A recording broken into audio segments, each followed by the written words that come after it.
This was the biggest protest in British history ever. This is Britain's MAGA. And every move they make, it's just backfired. How did the support from Elon to you happen? The left is the party of murder.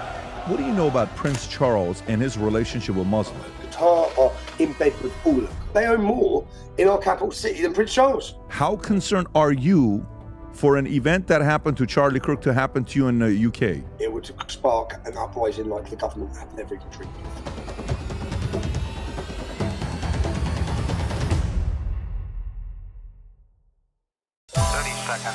Did you ever think you would make it? I feel I'm so close I could taste sweet victory. I know this life meant for me. Adam, what's your point? The future looks bright. My handshake is better than anything I ever signed. It's right here. You are a one of one? My son's right about I don't think I've ever said this before. Tommy Robinson, how you doing? I'm good, mate. I'm good. Thank you. So, Unite the Kingdom, the protest you had in London, I saw videos of it. Rob, I don't know if you want to pull it up. The videos look like how many people? I hear numbers. I know the people who don't like you, they said it's 100,000. The videos look like millions are out there. Give me the premise behind the event and how many people was out there. The energy looked amazing with Elon Musk going out there speaking.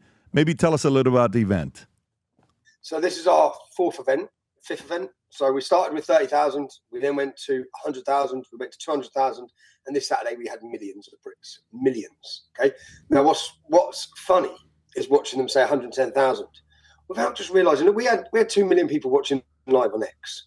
So, and then you had millions that would have attended. Everyone there and anyone watching the videos, which are now reaching tens and if not hundreds of millions of people, can see it wasn't 110,000. So they just exposed themselves time and time again. This was the biggest protest in British history ever. Probably doubled the size of any protest. For years, we've heard about the Iraq War protest. It was the biggest thing that this country's ever seen. No, this Saturday, Unite the Kingdom, the British public standing up and saying, we're not being replaced and staying silent anymore. You're not having uncontrolled mass immigration, endangering our daughters, endangering our wives, whilst then beating us down with your racist labels, your fascist labels, or your Islamophobic labels. It doesn't wash anymore. It's broken. That has gone. That power that they had to install fear in a nation, because they did successfully for 20 years have everyone whispering. They had everyone whispering. That's gone. And every move they make, it's just backfired. It's literally like a fire's burning and they just keep pouring gasoline on it. Even their response to Saturday, they're just blowing the fire up even more. They're giving us more supporters. Every move they make, I just sit there and think, there's nothing you can actually do here. Yeah? There's nothing you can do to stop what has started. Now, our purpose of Uniting the Kingdom was to bring people together. This is Britain's MAGA. That's what it is, and it's not going anywhere. It's a movement of identity, of culture. We've lost our culture, and we've lost it intentionally because they have attacked it. They've attacked it, they've demonised it, and they've celebrated every other culture in this country. And as soon as we want to celebrate us, what you saw was the neglected, forgotten, silent majority coming out in their millions. And it was a wonderful day. The atmosphere was great. We had singers, we had entertainment.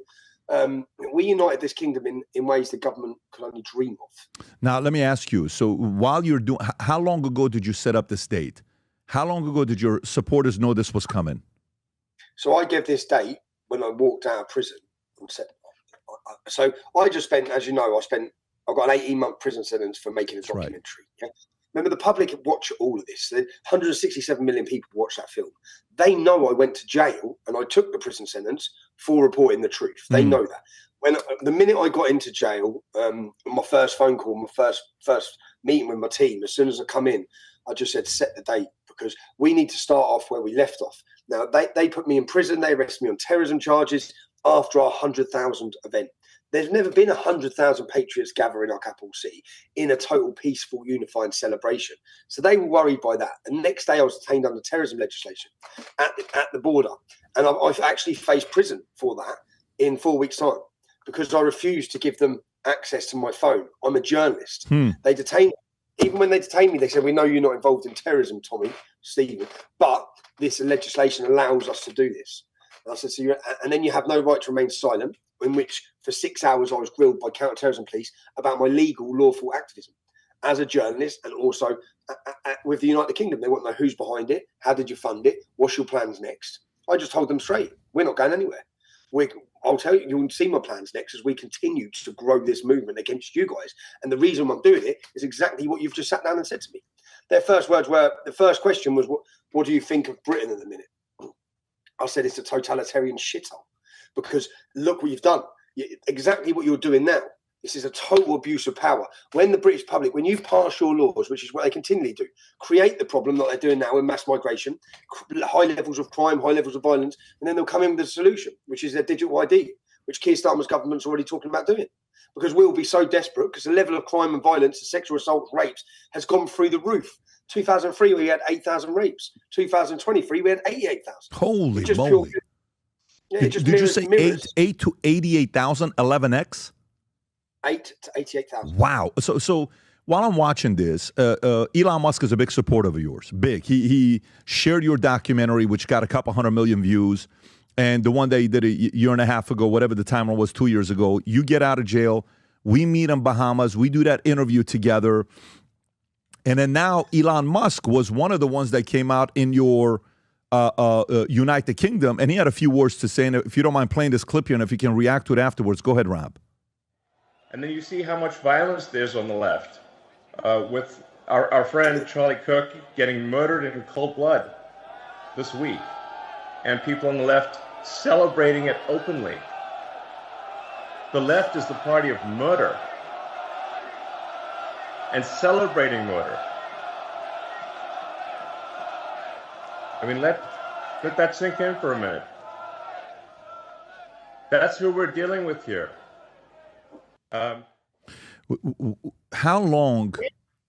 did the support from Elon to you happen? Did he DM you? Did you DM him? How did that relationship start with the two of you?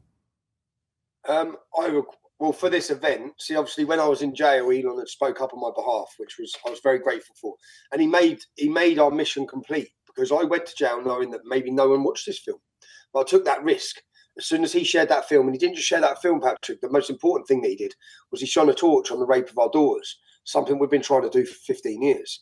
He literally brought it to the world's attention. So I was very grateful. But when I got out recently with regards to this, I contacted him. And I don't know if you're aware, but because Elon paid my legal bills on this next terrorism case, Elon's picked up the bills for it. He spent hundreds of thousands of pounds when in my imprisonment trying to change how I was being held, because I was being held in solitary confinement. So he fought for me, and he fought for our free speech. In fact, Patrick, as Brits, the only people fighting for our free speech right now are in the United States of America. It's Donald Trump, it's JD Vance, it's Elon Musk. What you witnessed this Saturday, it just couldn't have happened without X, without us having a platform for debate, without us being able to share the truth. Because you can see the media are saying 110,000 people. If we didn't have X, if I was still banned, because I'm still banned on Facebook and I'm still banned on Instagram, which I think Dana White's in charge there. I still don't, now he is. I don't understand it. I've never been convicted for anything. Why am I banned? Why is mentioning my name banned? They have me as a dangerous individual. So none of the videos of the scenes and the size of the crowds that you can see, no one would have even got them if they didn't have X, because that they would control all of them like they do. So the public would have been told 110,000 people turned up. And they've done this to us for years. We'd have a demonstration, there'd be 15,000 people there. They'd say 2,000. This is even going back years or hundreds. So, yeah, Elon, we're absolutely grateful. It was a great moment for me as well. My kids and my mum and that are there, and I've been in a battle here for 15 years, and they got to see the beautiful sides of the crowd. I obviously got to interview Elon Musk. I don't think many people get that chance. So he gave us a lot of his time for such a busy man. And I think for our supporters, it would have been a great moment. And it was a surprise as well. We didn't let anyone know. So, yeah, it was a wonderful moment. So here's a question for you. You're there. There's tens of thousands of people behind you. News breaks, Charlie Kirk is shot, then assassinated at an event, public event, at a university in Utah. And I see reports here that shows 26 officers hurt. I don't know what the report is, but this is from Birmingham Live.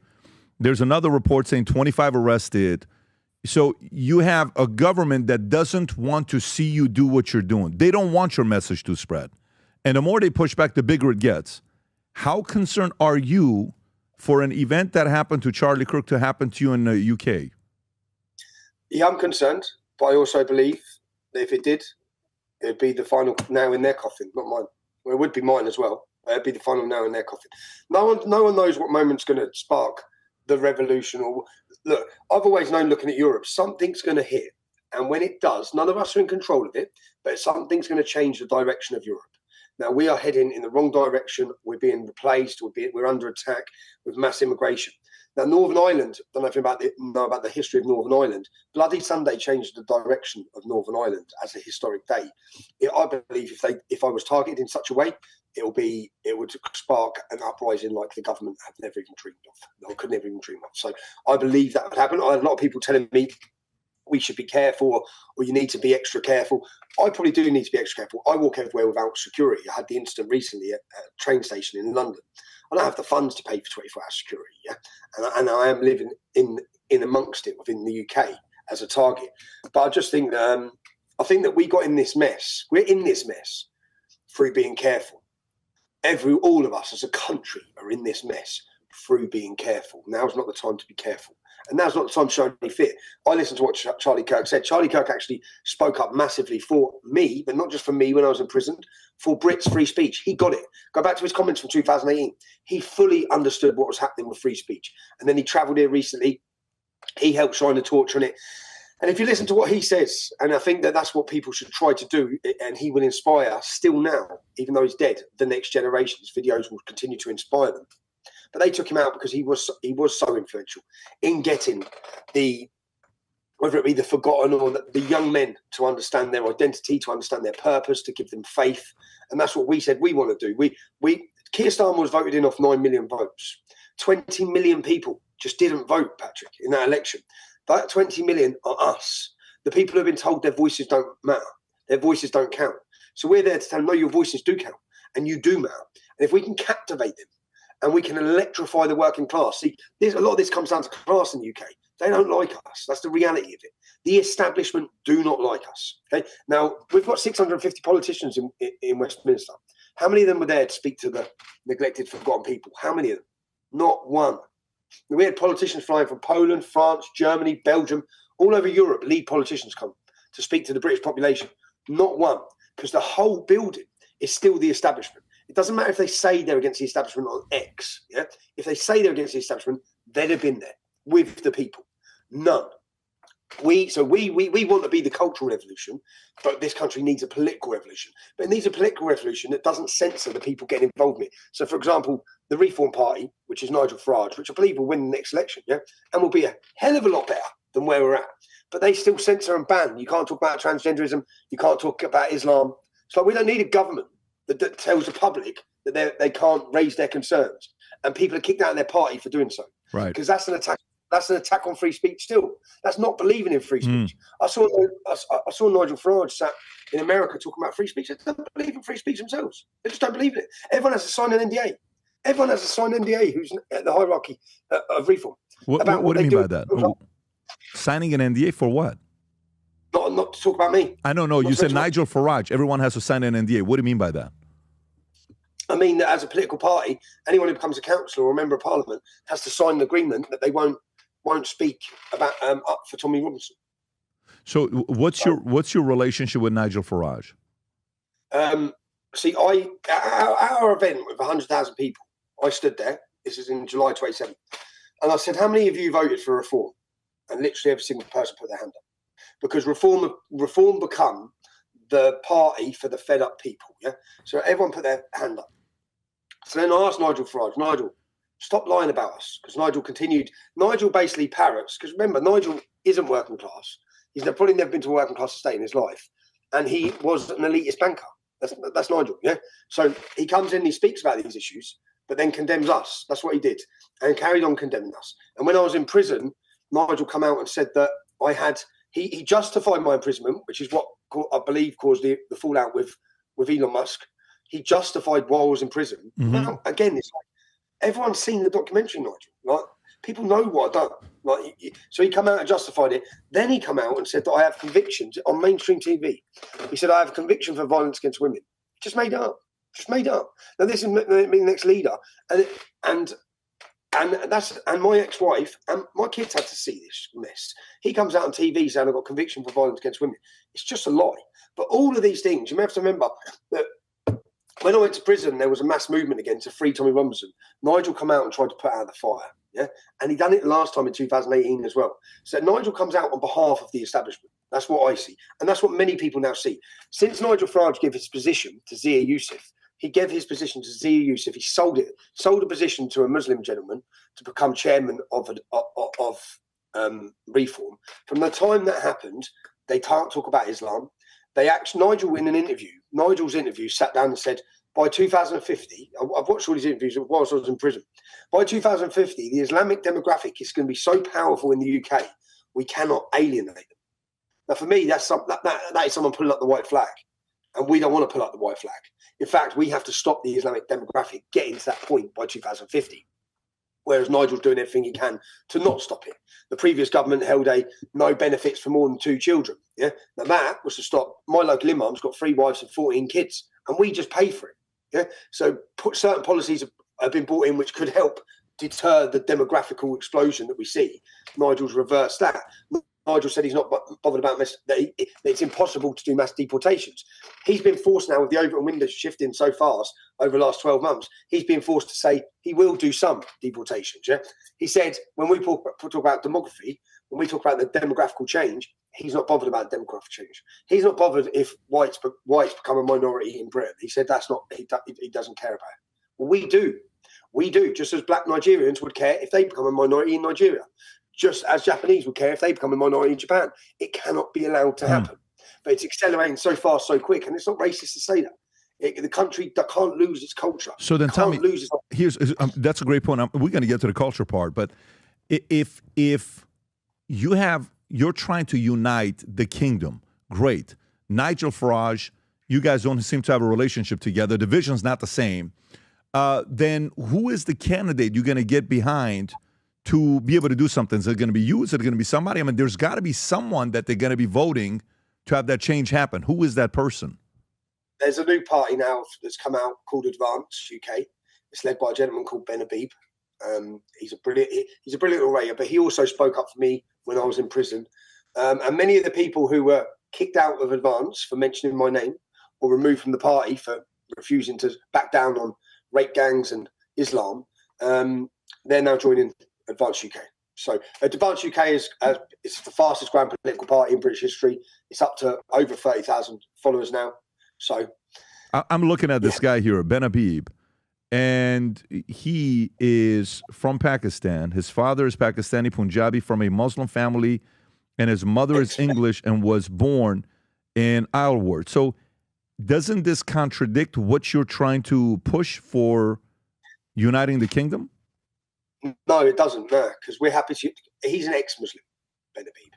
So he understands what we talk about. He's a Christian? And also, yeah. So what he wanted, what he wanted, when he set that up, I don't know if you know Rupert Lowe. So Rupert Lowe was a Reform MP, still is an MP, Member of Parliament.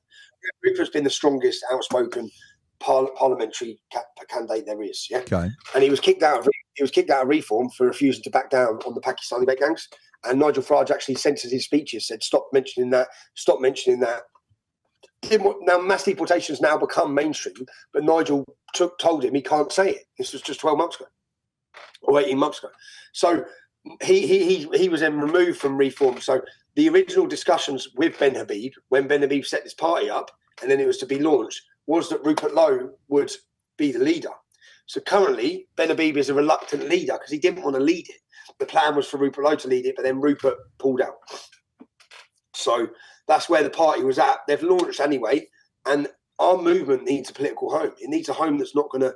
It needs a home and a party that's not going to kick them out for telling the truth, because that's why we're in this mess. So I see Advance UK growing massively by the next election. Okay, so I'm really trying to find out why Ben Habib would be the candidate. But okay, let's stay with that. Let's stay with that because you need somebody to get behind. Charlie Kirk, when the events happened with Charlie Kirk, what was your reaction? When you saw Charlie Kirk getting assassinated, what was the first thing you thought about? If I'm honest, I was sat with Tyler Olivier. You know Tyler Olivier, the American YouTuber? I was sat with him and I was at my mum's house. And I looked down at my phone and saw Charlie Kirk's been shot. And if I'm honest, my own selfishness was selfish. I was worried about myself and I'm worried about my children, because I mean my children are about to see this, and when my children see this, I know they're going to get scared. Because when I was in jail, there's a gentleman called Salwa Mamika, who was a friend of mine. He was in Sweden, and when I was in prison this time, I set up a website called Save Salwa, and I travelled to meet him in Sweden just 18 months ago, 2 years ago, to tell his story, because I could see him getting assassinated. And when I was in prison, he was assassinated on a live stream for his criticism of Islam.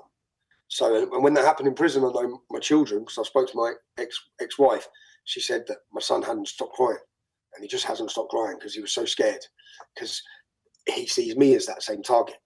So when this happened with Charlie, I was sat there because I was doing a podcast, and I saw it pop up on my phone, and then I saw, boom, my daughter, my son, my other daughter. So I saw the messages coming in, and then obviously I know how much it's going to affect me, but it affects them. And I know Charlie Kirk had children, and they were watching, and his wife was there. But a target was put on Charlie Kirk, just as a target's been put on me. Now the problem is, it's put on. Let's not say it's by the left. It is the left in America. My targets put on me are also put in by any establishment figures. For example, there's a woman called Camilla Tominley. Now, when I was in prison this time, she's a right-wing commentator, works for right-wing media. She said I was a white supremacist on national TV. Now, if you take what she said, she said I was a white supremacist, yeah? Which I'm not. There's no evidence in that. There's no truth in that. When she got interviewed recently and asked about that, she said, well, he believes that Christian culture should be dominant and more superior than Islamic. So that makes me a white supremacist, does it, love? It makes me a sensible Brit. It makes me but that's what she said. So she said I was a white supremacist. Then there was another one called Julie Hartley Brewer who said I'm an extreme racist. There's no evidence on these things, yeah, and they never back them up. But if, for example, I was at St Pancras train station where a gentleman come up and tried to attack me just a month ago, yeah? And it was massive news because there was a little video of him asleep on the floor, and then there was all the media painting a picture that I'd gone on the run, I'd violently attacked someone. Obviously, I had to do a police interview when I got back, but I was the victim. Yeah? I defended myself. But people like that who attack me, they actually think they're making the world a better place. And the man who's just executed Charlie Kirk probably believes he is like the next Hitler. Yeah, but they believe these things because they've been indoctrinated, and the media have weaponized words against them and put a target on them. Same as in me. So I have people who come up to me, Patrick, who hate me. Yeah, and I've had so many videos like this over the years. When I actually question them and stand there and talk to them, they don't even know why they hate me. They think I'm this racist and I'm this Nazi, but that's because the media's done a real good job to make me toxic, to attempt to have me toxic, so that no one actually listens to what I'm saying. Now, Jordan Peterson, I have to thank him. Jordan Peterson really brought me and his wife, brought me in from the dark. I was censored, I was deplatformed, I was invisible, and until I got my X account back. And then when I got my X account back, Jordan Peterson sat me down and done a podcast, which was a risk for him. Because at the time, anyone who talks to me comes under attack, and they have done for years. And well, we know this, you just had it from the Times, no? For your Minect app. But this targeting, they've been successful with, to target anyone who could bring any credibility towards my message. Then they just hope, because of all the smears and the labels, people don't actually listen to what you're saying, and they don't. Well, they do now. They're starting to now. Yeah, it's interesting you're saying this, because the Times reached out. They wrote an article about you on Minect, and Rob, I don't know if you have the article or not. They reached out to us. They say, do you support the fact that Tommy Robinson, they sent a bunch of different questions, and they were able to get Facebook and Instagram to prevent Minect from advertising on Facebook and Instagram for a full year. Well, we had to get legal involved, asking us, why would you allow Tommy Robinson to be on Minect? We're like, what do you mean? Why can't somebody ask him a question? You know, he charges $28 a minute. That's his decision. If he thinks that's what he's worth and people are paying for it, you go put $50 if people want to pay for you. Nobody has a problem. We got Tony Robbins is on Minect, and he charges a lot more than that. You got, athletes that are on there, business owners that are on there, actors that are on there. They get to pick and choose whatever they want to choose, whatever they want to charge. But it was interesting when they attacked us with this, just because some people want to ask you a question on Minect. Well, Patrick, you see what they've done to you. if it wasn't yourself and your belief probably in free speech, they'd have been successful with any other company. Yeah, they would have been successful. I'd have been kicked off. I'd have been silenced. And that has successfully worked for them. So as I said, you have the state and then you have the weapon of the state, which is the media. The media want me silenced. So the state don't do it.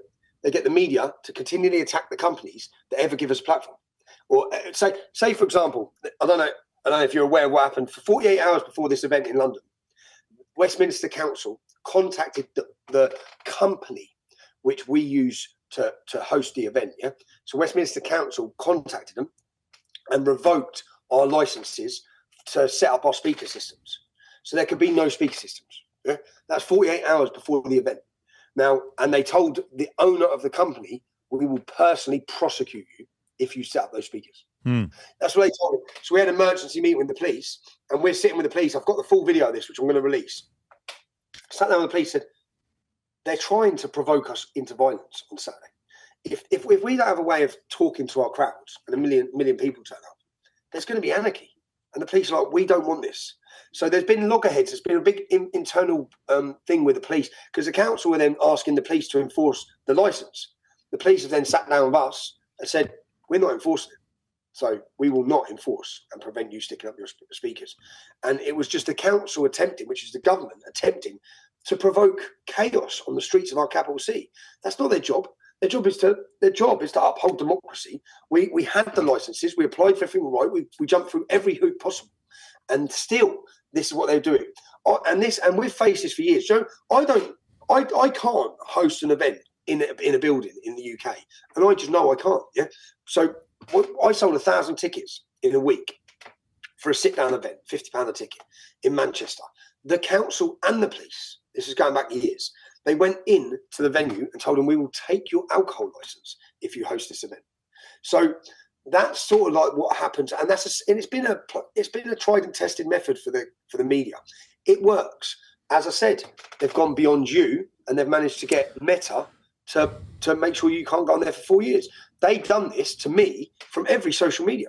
As I said, I'm still banned. You can't even mention my name on Meta. Yeah, I mean, I see that. It's wild. By the way, anybody that's watching this, if you want to support Tommy just to have free speech and you want to ask him a question or have a call with him, we'll put the link below in the QR code to support the cause. But just last week, I'm watching this story. What can you tell me about this Shabana Mahmood, Britain's new Home Secretary, who grew up in Birmingham? What do you know with her, and what are some things to expect in the future with her in charge?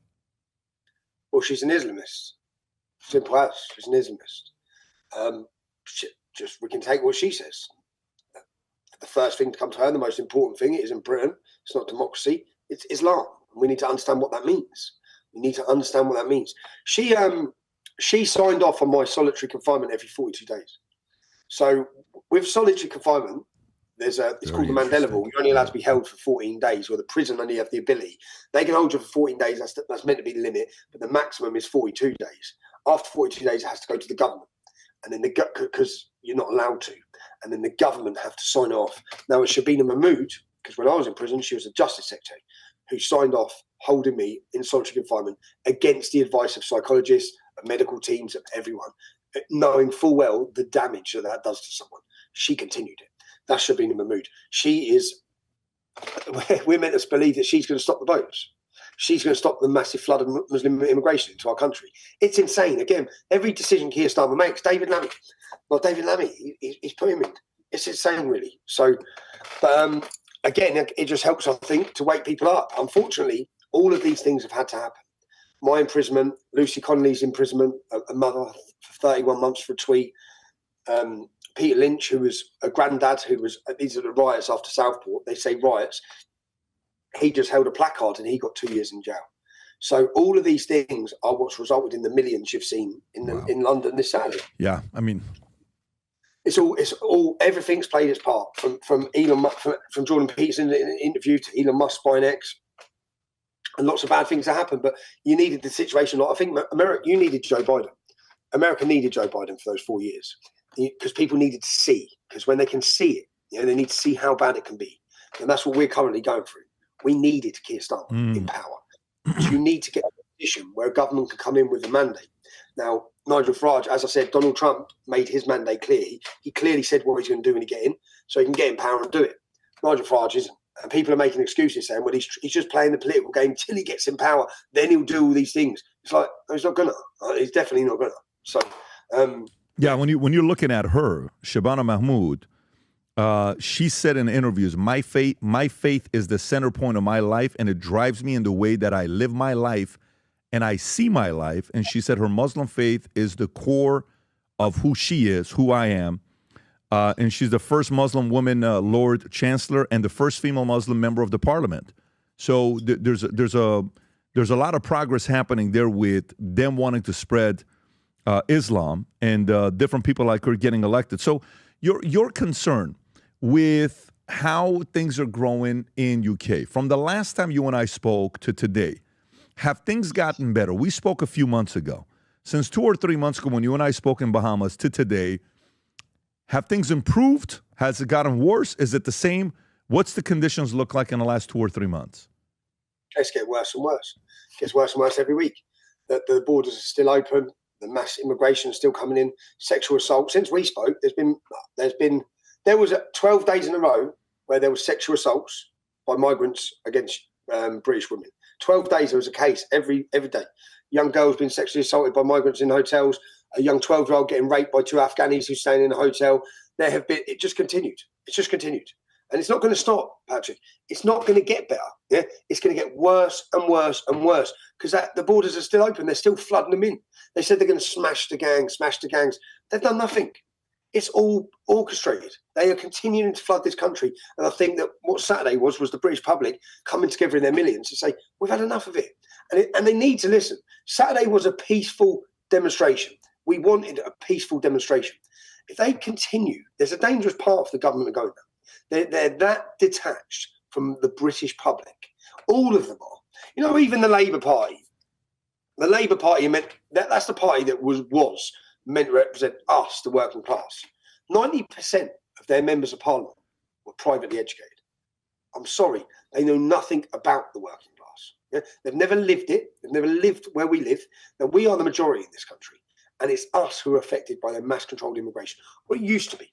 Now, it's everywhere. Problems everywhere. People who didn't see the problem now see it. So, but again, whilst it's devastating, whilst it's bad, unfortunately, this all has had to happen to get the public to a position where they are awake. And Britain's awake now. As I said, I've been in this activism trying to wake this country up for 15 years. I've been asking, where are the men of England? Where the hell are the men of England? How are we allowing this to happen? And the country, what I saw on Saturday was a proud nation and proud people. And if people had that pride, we wouldn't allow any of this to happen. We allowed it to happen because we lost our pride, we lost our identity, we lost our culture, we lost our belief. We lost it, and a void was created. And then into that void become every other ideology wants to bring the destruction of this nation, whether it be Marxism, whether it be BLM, any organisational ideas were promoted by our politicians. Islam, it's filled a void.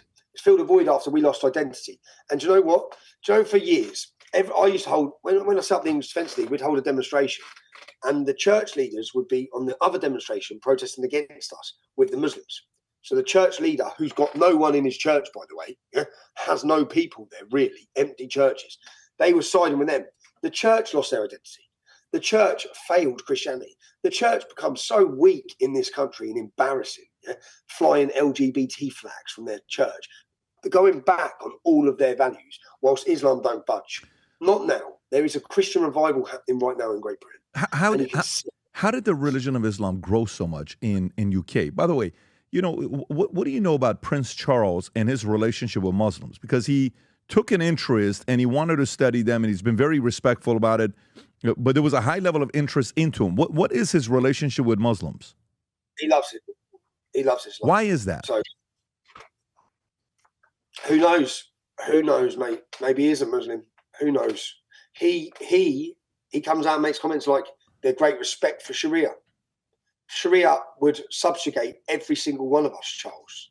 But to be honest, he's not my king. Yeah, and I think most people feel that way. And he's not just on Islam, on the whole World Economic Forum, the whole global climate change, just everything he's been part of and supported. Everything. And he's meant to be non-political. Yeah? The Queen was non-political, didn't make any of these comments. Charles, total opposite. So, and I think it should have skipped Charles and gone straight to Prince William and Kate, because the support for the monarchy is probably at the lowest ever, I'm guessing. People have had enough. And he is meant to be our king, and his people, which is us, our daughters are being raped from one end of this country to the other, and they're continually being put in danger. And he said nothing. He speaks up for the great contributions Muslims have done. Like, if there was no Islam in the UK, we wouldn't even be having these discussions on immigration, because immigration hasn't caused the problem. It's Islamic immigration that's destroying this nation. Yeah, I'm looking at this with the comments he made, Rob. There is multiple comments he's made, views on Sharia law. He made it back in the days, as well as some of the ones that's been recent, if I'm not mistaken.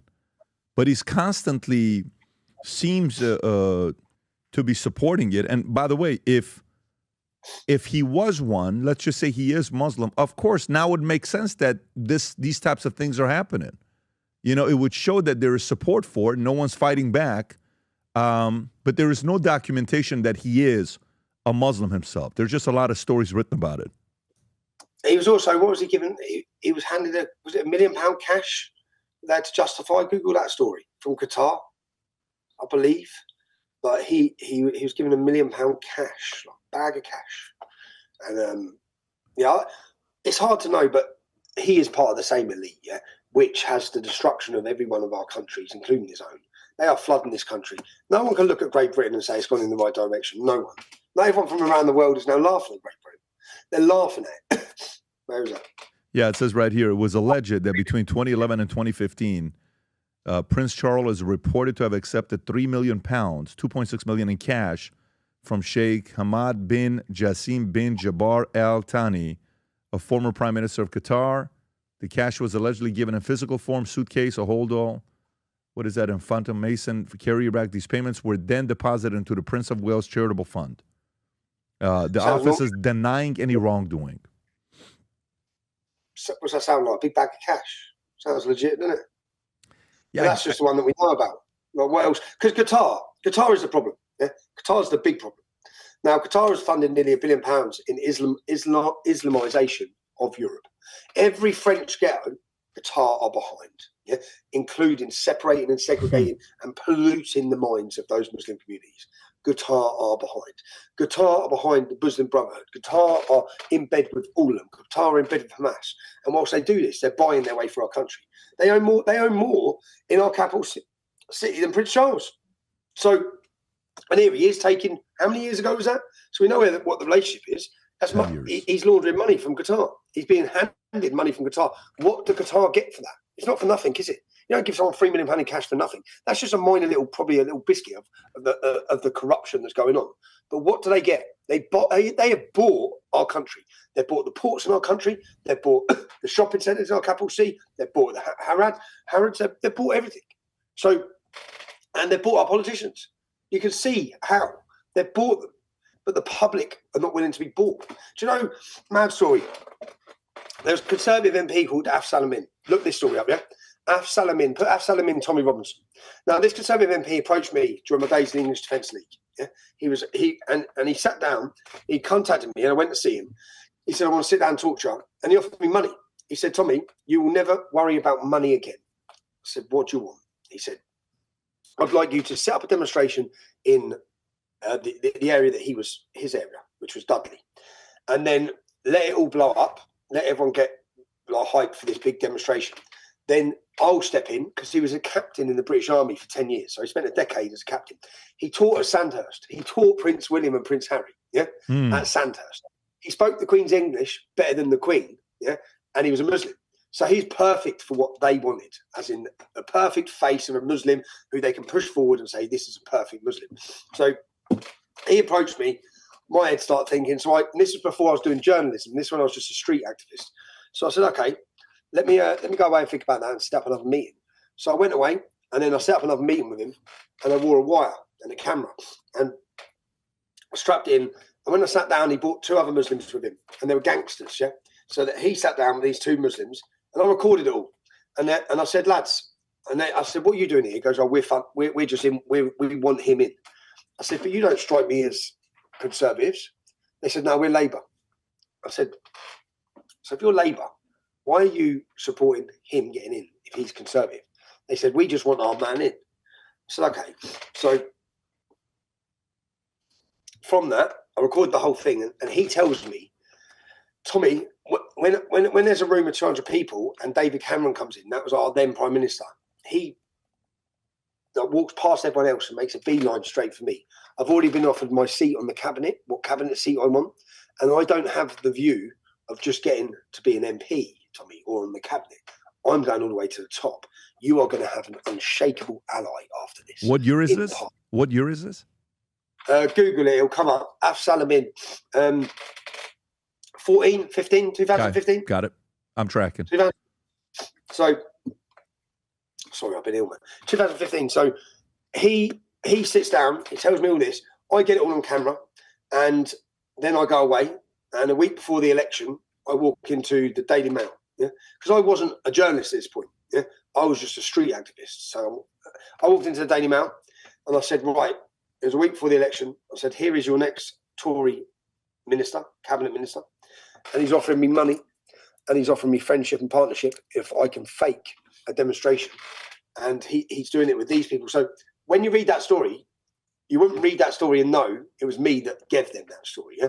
Because I had to sign an NDA, and then they hammered me in the story, but I didn't care because I should have got recognition for this, yeah? Because I prevented. So when this come out, then the Mail, and do you know what he said in this?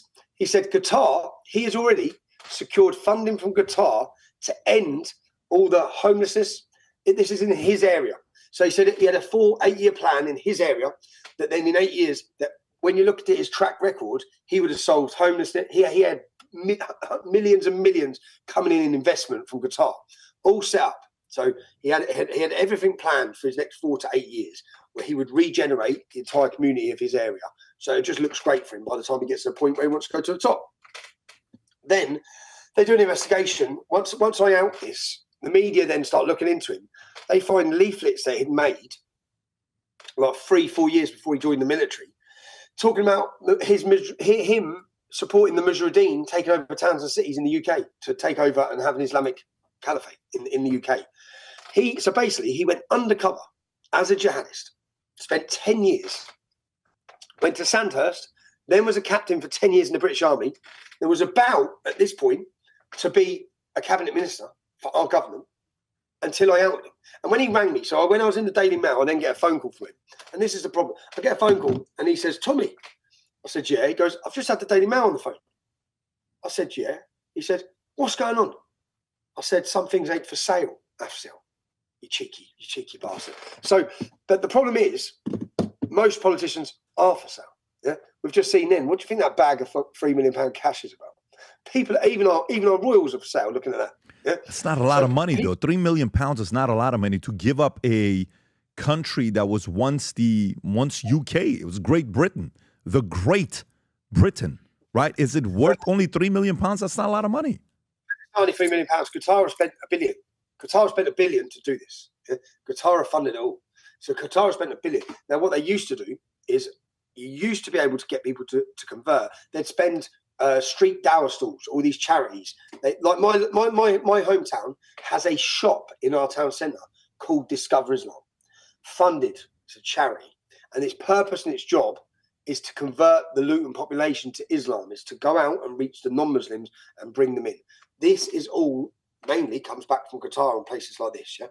Now they used to do that. Now they just get the influencers and convert, like Sneeko, like tape, like people convert it. That's then powerful. So that then is worth hundreds of millions to them to pay because they get more people to convert. But with Prince Charles or with the country, that £3 million is one that they've had to declare. Who knows what's else going on? But I know that the money that they put into the country, Qatar, is huge, and the government bend over for them. Yes. Bend over for them whilst allowing them to, because they need them. Like now, France. I'm looking at what France doing with Qatar, but they need their money. So they need their money, so they sort of turn a blind eye to the Islamization of our country and allow them to back it as well as Muslim Brotherhood. How are the Muslim Brotherhood not banned? How is this terrorist organisation not banned in our country? The danger of it. How? Even Hizb ut-Tahrir are now banned. But why weren't they banned for the last 2 decades? when they're banned in the United Arab Emirates and many Muslim countries, but in our country, they were allowed to just foster. Every single Islamic society in the country, in our universities, was Hizb ut-Tahrir for the last 2 decades. Now, how? That's a terrorist group. And you've allowed them to set up Islamic societies, bases in every university. And you wonder why, when you see the now level of anti-Semitism and the hatred of Jews coming out of our universities. And it's like, it's not hard. You've literally allowed a camp whose purpose it is to do that, to have bases in every bloody university across the West, including the United States of America. It's mental. It's just mental when you look at it. And many of the Muslim countries and Muslim nations know how to deal with these groups. So they ban them and they come down on them like a ton of bricks. We don't ban them. We come down on anyone who talks against them with like a ton of bricks. Yeah. You know, when you're saying Qatar, of course, the World Cup, when they were allegedly paying bribes for the World Cup to get there, and you've seen different numbers from 10, 25 million to 880 million, and then obviously they did what they did, and people went to the World Cup saying, what was this all about? This didn't even make it. Why would you do the World Cup in Qatar? So they are famous for allegedly putting money into things, but you said something about the rallies in going up against and finding Jews. Okay, so your rally takes place. I'm trying to think how bold you guys are being. There's 2 rallies. This is Mohammed Hijab, okay, which I don't know. Have you guys ever met each other or no? No, Mohammed sent me recently. He thinks he's clever. So he said this was to intimidate me. So he sent legal letters to my children's home. That's what he did. Now, he knows I don't live where my children do. Yeah? So he sent legal letters, but that was to let me know, because I was talking about him. That to let me know, I believe, for him to threaten me for where my children are. So that's what he done. I sent the letters back within, because I do my homework on everyone. So I sent my letters back to his personal address the next day. I just returned them straight to him. Said, don't play with fire, you muck. So he is an Islamist. He's a radical. He supports, and I come out and said he's a caveman. And now, recently, again, he sent his Muslim law firm have sent me all these legal letters now again, saying they're going to sue me. But I said the same. Like, I've already been sued. I've been bankrupt. I said he's a caveman who supports paedophilia or apologises for paedophilia. He's a paedophile apologist. That's what he said he sued me for recently. But Mohammed Hijab, the problem is, see, not even YouTube. Mohammed Hijab, we were censored, deplatformed, deleted from everywhere for talking out against these groups. Mohammed Hijab supports these groups, justifies it, and he's got a monetized channel, so he gets paid to do it. The unfair treatment against people speaking out compared to the radicals, they were left alone. But yeah, Mohammed Hijab's dangerous. Yeah, so this is him, Rob, if you want to, because I want to show both of them. This is him, which the direction it's going, it's looking like it's going to be pretty nasty in UK for a minute. So, Rob, can you tell me what this is about? This is when? This is... I'm not sure the exact date. I know this was in the past year or so. This is Mohammed Hijab running through the streets of London looking for Jewish people. Yeah, okay, yeah, play the clip. Play the clip, Rob.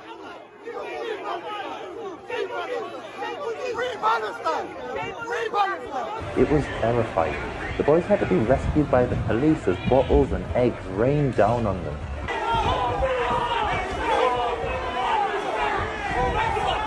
Mohammed Hijab then threatened a police officer that he'd kill the boy's dog if he saw it again. However, when those Zionists came in with their dogs, that was an act of provocation. So what we're saying now, and I'm making it very clear so everyone understands, if those dogs come close to us again, we will see it as an act of aggression, and we will kill those dogs. We'll put them down. Hijab and Dawa then led the crowd to Speaker's Corner, and as the mob marched through London streets, screaming, "We'll find some Jews. We want their blood." Sure. Okay. The police did nothing. Let that sink in. So this is what I want to know. If you can pause. So while this is happening, Tommy, what happens to them? Is this open game in London where you can do this and nothing's going to happen to you? Nothing happens. Do you know, cars travel down. When you look at people getting detained for hate speech, you've got to see this video. Cars travel down from Manchester, so a 2.5-hour drive, to drive through the Jewish area of London, to shout out the windows, "We're going to rape your daughters." That's what they've done. Now, there's a video of it, so you hear them do it. They didn't get prosecuted. Who's saying that? Who's saying we're going to rape your daughters? Who's using those lines?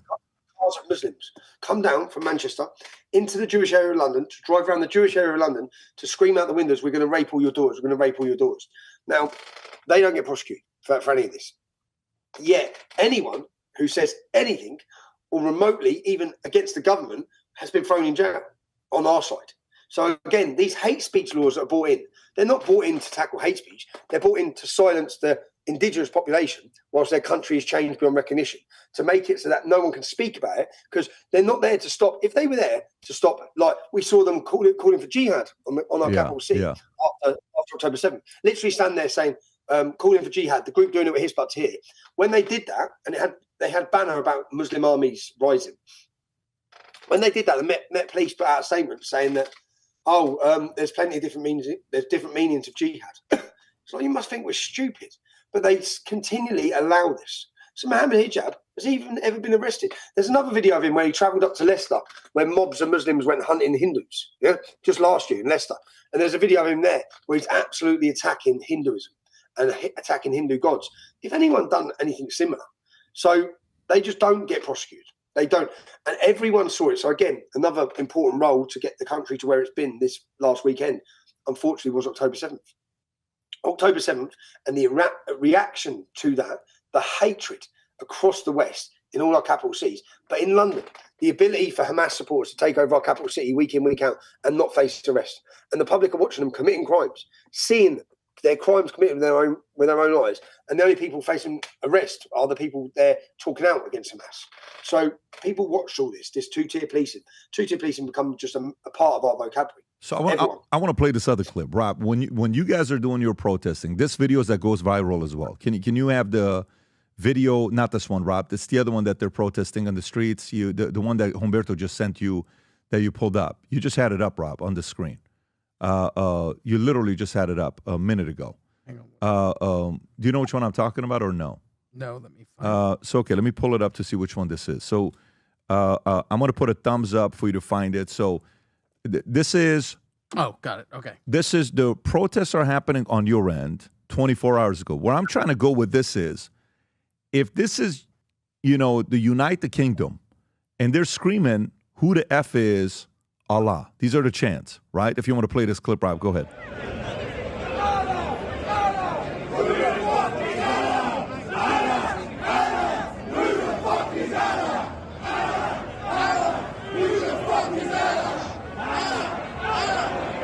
Okay, you can pause it right there. So from an outside looking in, Tommy, from the outside simply looking in, these two stories here, with what Hijab is saying and then what these folks are saying, you're weeks, if not months away from chaos in the streets in ways we may have not seen in a while. Are you not sitting there thinking to yourself, okay, this thing's going to get very, very nasty the next 30, 60, 90 days? I'm thinking that unless the government addresses this issue, it's going to get nasty. Unless people see light at the end of the tunnel, unless they see a solution to the destruction of their nation, people are going to go to desperate measures. And I've been seeing this for a long time. Now, with regards to those quotes, all we ever hear is Allah Akbar, and then usually a bomb go off, or someone gets stabbed, or someone gets killed, or it's used in a inflammatory attack sort of way where they're screaming it aggressively over issues. Now, I told a story this week. We paid respect to a gentleman called Roy Lana when we had the London Bridge terrorist attack in London, where 3 jihadis rammed a van into people. Then they jumped down with knives and they went into Borough Market, like a little food stall area of London. And they went in a restaurant and started stabbing women in the neck and butchering them. And they murdered loads of people. Now, as they'd done that, there was a Millwall football supporter there. Millwall are famous, so we paid tribute to him at the event, and someone sung a song, and the song had them screaming Allah Akbar, and Roy Lana said, "Fuck you, I'm Millwall," and he started fighting with them. Now, he was stabbed lots of times. Do you know what? Do you know what? Did he get recognition for that? No, he actually got arrested for making comments about Islam months later. So he was stabbed, butchered all over his body. He watched people be murdered. Seriously. And they arrested him, put him on a prevent course for his wrong thoughts on Islam. That's what they did. Where did this happen? What city was it in? Where was this at? It was a London Bridge terrorist attack, and his name was Roy Lana. So pull up, you have the pictures of him. He was in a hospital bed, And he obviously didn't remember anything, but then all the other witnesses were like, as the terrorists were stabbing everyone, one man ran at them and he shouted, fuck you, I'm Millwall, which is quite funny because Millwall football hooligans are very well known across the UK, across the world. That's him. Yeah, he said, fuck you, I'm Millwall. But, and he didn't get recognition. He's never had, I actually done a sit-down interview with Roy, a podcast with him to understand what happened. And he went into a spiral after this of post-traumatic stress disorder. He had no help, and then he faced prosecution and arrest from the police instead of help for having the wrong thoughts on Islam, which is again.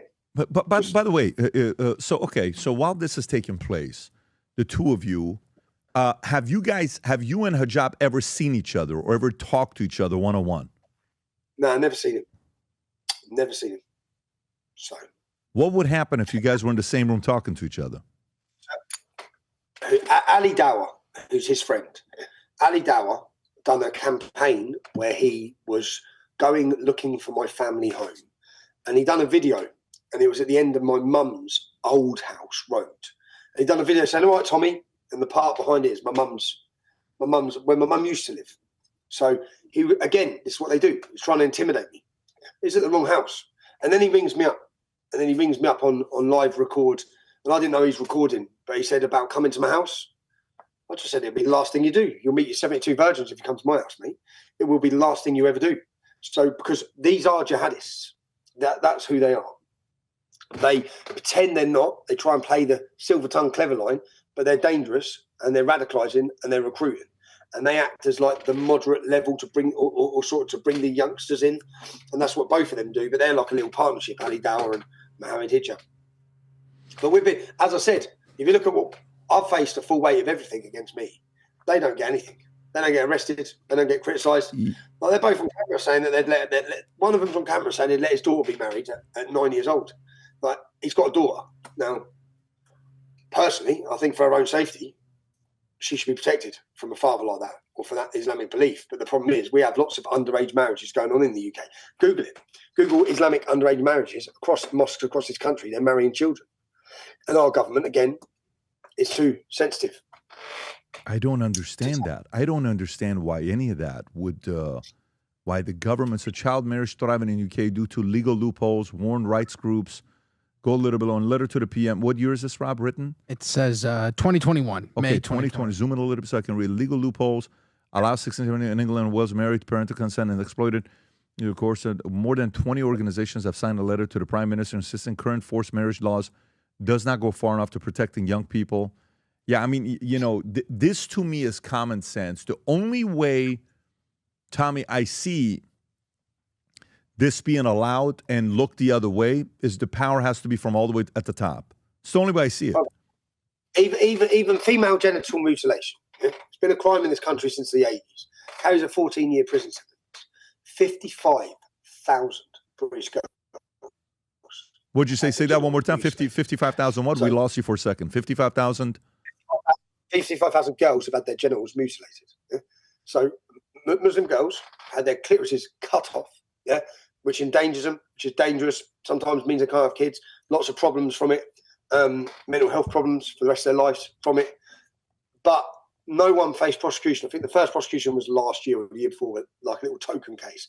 But with these children, they're allowing them to be mutilated.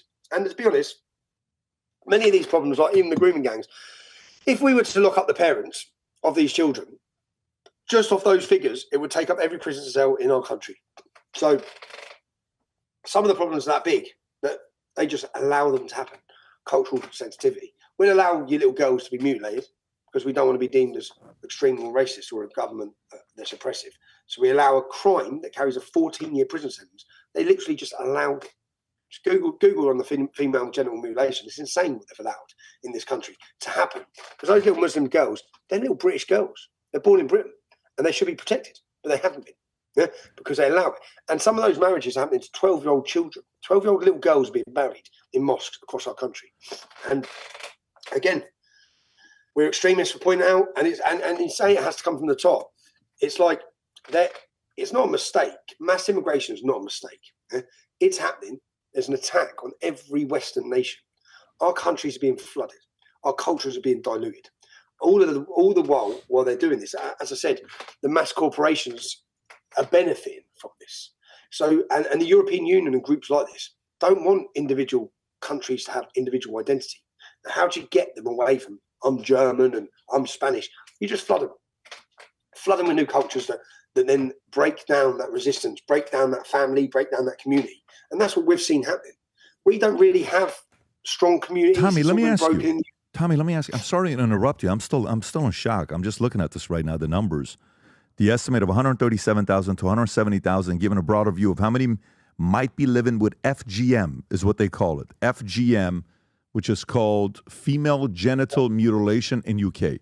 So President Trump, when he found out that the fentanyl was coming in from Venezuela and what was going on there, they went ahead and they got actively involved in the issues that was going on in Venezuela.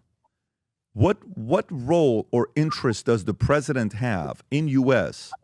hearing things like this that are happening, yet the president is a Christian man, he's a white man, and he's seeing what's happening in UK. He's got a lot of respect for the country, the history of it. Who is in his ear for him to find out the stuff that's going on there, to be involved and maybe influence the UK government to be a little bit more actively involved while these young girls and young kids are being, affected by it? Well, he already has got involved on the free speech issue. Now, if they can take our speech, which is their goal, we can't even talk about these issues then. So there's an Islamophobia bill that the Labour government are attempting to pass. If that passes, me giving you the facts and the statistics about the Islamic rape gangs would become illegal. I'd face criminal prosecution. So they're coming for our speech. I know that America just stopped them getting access to every one of our messages on these and spying on us. Now, America did that. Yeah? J.D. Vance did that. Your Republican Party have done more to fight for our free speech than anyone. There's no one here fighting for it. Because, again, not only do we not have free speech, but they don't even believe in it. Yeah? Just as I said now with the Reform Party, they don't actually believe in free speech. So you have a country, and then the new generation coming through also. If you look at some of from their indoctrination in the education system, many of them don't believe in free speech. But if we don't have our speech, then we can't even highlight all these issues. So I think Donald Trump and America are obviously keeping a close eye on the developments of Europe. You know, when J.D. Vance went to Munich and he confronted them on free speech, he told them, you don't have to worry about Russia and China. Right. Your biggest enemy is within. And do you know what that was like for us to hear? Do you know what? Because hope is contagious. And we have hope. I think you can see by this Saturday now, the public have hope. They also realise we're not alone in this fight. It's not, because we've always been alone. Yeah, we've been under attack and we've been alone. But now we have the leader of the free world who's seeing this, who speaks about this. The encouragement that gives us, Elon Musk, the encouragement it's given the public to have such a huge character and successful man just speaking out. In America, you just speak facts and you speak truths, which people have been too scared to speak here. Everyone's been scared, which I know that sounds mad, and it's quite embarrassing, really. You look at what I'd say is a nation of fearless men, or throughout history, the toughest men, who have always fought tyranny, who have always sacrificed, who have always been willing to go to battle. And then I look at that and think, we were paralysed through fear. We allowed a generation of our daughters to be raped. We actually allowed this. But I think when we get through this, people will look at this era and just in absolute shock of what was allowed to happen under the guise of diversity and under the power of political correctness. People really underestimate the power of it. Right? It's that powerful, man. And the problem you're going to have in America is when the Islamic community becomes such a vote bank, or they become such powerful that they then swing states. Yeah? That's when their power really comes. Because when you look at the UK and you look at the problems in the UK, I think they still say it's only 6% Islamic. It's like, Jesus Christ, man. What the hell do we think it's going to be like at 20%? It's no one actually planning this. There's no one planning ahead here. So there's no one looking, because they're planning ahead. They've been planning for 1,400 years. They're planning, their goal is caliphate and world domination. That's what Islam wants. That's it. It's in the book. So I was actually planning, our politicians plan every 4 years. someone needs to be looking at 20 years, 30 years, 4 years. Oh, I believe that. I don't think they're slowing down. I've given my strong opinions on that when it comes down to the states, and I don't think they'll stop until they get what they want or America changes certain policies. By the way, I'm curious, did you see the recent Banksy art that was put up, I think, on like just a week ago or something? Did you see that art piece? I think it is in UK, if I'm not mistaken. Banksy's latest mural has been scrubbed away. A look at the artist's other works that were destroyed. What can you tell us about the Banksy art in UK? I think it's even more powerful when they scrubbed it, like the message, because it was about the corruption and the judges coming down on the people, which is because Banksy was doing art, pro-refugee art, I thought. Like, just maybe he's had his moment as well. Maybe he's had his moment to realise. Like a lot. Do you know what else changed this weekend? Was that there were celebrities. There were celebrities at our event, and quite a few of them. Which is you see, when it becomes acceptable to speak, then because I can tell you from my direct messages, how many professional footballers, how many boxers, how many of them offer me their support all the time, but none of them publicly. But then this weekend, there was more. I don't want to name them, I don't want to bring trouble to them, but there were more people who stood up this weekend, and I was surprised to see some faces there. And encouraged, totally encouraged. Because it's when you've had this in America.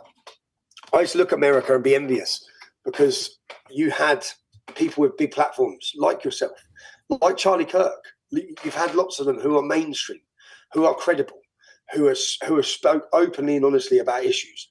In the UK, we've never had anyone. We've never had anyone at that level. Anyone in media, anyone in government, we've never had anyone. So it's always been left to us, which when it's left to us, it was quite easy for them to pigeonhole us as a certain demographic. Young men, working class men. So it wasn't that difficult for them to do that. They're struggling to do that now, especially with the amount of women. It's like a women's army is formed. I don't know if you've seen the group, the Pink Ladies. Now, these protests, these organic protests and sporadic protests that are springing up across the country are led by local women in many of the issues. Women speaking out. So, yeah, but with regards to Banksy art, the whole country knows now we don't have a fair judiciary. We have a corrupt judiciary. We have a corrupt judiciary which attacks people based on their political ideas. And everyone can see it. Everyone can see the unfair and for him to do it, but for him to do it is a big statement, by the way. Rob, can you show the picture of what happens after they try to scrub the mural? I send you a picture of it if you want to just pull it up, because the way it looks, if you just go back and, Rob, Google it, just Google that word right there. Google the word and put it scrubbed, you'll see it. Banksy mural UK scrubbed. Scrubbed, yeah, there you go. If you go to it, images, that's what it looks like now. So interesting what it looks like now. You're right. It does actually look better than it did before. Tommy, what's your next event, Tommy, that you're going to be doing? Have you already decided what the day is? Yeah, we're just talking on the date, but we want Unite the Kingdom, Unite the West. So because this is an issue, I think London, when you see the crowds this weekend, London has now been chosen as the battleground for these ideas, as in free speech, against mass open border immigration. We'd love to work with partners across the world.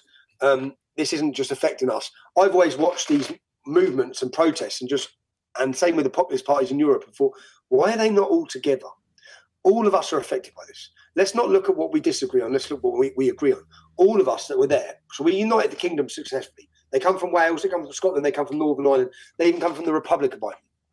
We're all there because we love our countries. Individually, we love our identity and we love our cultures. But we are stronger together. That would have put the fear of God into the establishment. Irish nationalists travelled with loyalists. These two groups, with the war in Northern Ireland, have been at war with each other throughout history. Yeah? They've hated each other, Catholic and Protestants. They were travelling and come together to this event. So something big's happening. Now, I'd love to have a vision of us redoing another event like this, but we want world leaders there. We want the world's leaders to be addressing the populations who are the leaders on these issues. So we'd like Geert Wilders to be there. We'd like Meloni to be there. We'd like Viktor Orban to be there. We'd like Donald Trump to be there. Yeah? But and obviously the venue we had here, they blocked us having two venues. So we couldn't, those millions that turned up, I think the only place the next one can be is in the Hyde Park of London. This could be our generation's Live Aid. because we make it into a concert, we make it celebrationary, we make it about identity, but we also drill home our message of what we want and how fed up we are. And it gives hope. And you see the millions that come in, you can guarantee you we're going to double that again next time. Well, I'm telling you. Tommy, I will say this to you, and I said this to you last time we spoke. I don't live in UK. I've been there. I've been to London. Beautiful place, great people, great conversations, rich history. And it's sad to see this taking place there. But in every generation, there comes somebody that's got courage to be able to go lead a movement like this that's fearless. And it doesn't seem like anything is going to back you down. Doesn't sound like you're going to go away anytime soon until you get what you want. And I pray for you to stay as close to God as possible. I applaud you for your courage. And God willing, good things will happen to your country that obviously you love and you're proud to represent. Tommy, any final thoughts before we wrap up? Just so Britain's awake. I hope the world sees that now. So many people have spoken for so long. I heard people talk about when the British wake up. And I was always thinking, when is this country going to wake up? I've been smiling for the last however many weeks. I knew this was coming. You listen to my interviews. I told everyone, million. It's going to be 1 million people. It's going to be the biggest protest this country's ever seen. It was downplayed. I knew what was about to happen then because I can feel it and see it everywhere I'm going. I know the public feeling is there. They now know that. Yeah, they're going to be worried. I think I do need prayers because they're going to want rid of me 100%. And they managed to successfully put me in prison many times. I'm in court on October 13th. I could be back in jail for Christmas. But again, that's not going to work. Surely they see that now. Yeah? It doesn't work. You're not going to shut us up. We're not going to be silenced. We're not bowing to submission. We won't submit to Islam. We won't submit to any of it. So, yeah, Britain's awake. We need to make our plans. But we're grateful for every bit of support and everyone who's helped. As I said, Elon Musk put a thing out, we are the media now, when they said 110,000. Their power is gone. I'm laughing at them. You know, Sky News were tweeting. Sky News were put out something out there, 12,000 people watching their news from our event with their propaganda. We had 2 million. So you don't have the power anymore. You can't just attack us anymore because we can just pick this up and correct you, which is what they don't want. They don't want that level playing field. So we need free speech and we also need citizen journalism. And by the way, guys, if you're watching this and you want to pick this up and support Tommy, go send him a Connect. If you want to send him an encouraging message, ask him a question, do a call with him, pick this up. The Times doesn't want you to do it. The Times doesn't believe in free speech. They don't want you to talk to him at all. But if you support what he's talking about, a man this level of courage, to go out there and simply have free speech, show some support by sending him a message there. Tommy, once again, appreciate you for your time. I know you just got up to do this interview to a different time where you're at. We wish you all the best, Tommy. Thank you. Cheers. Thanks. Take care. Bye-bye.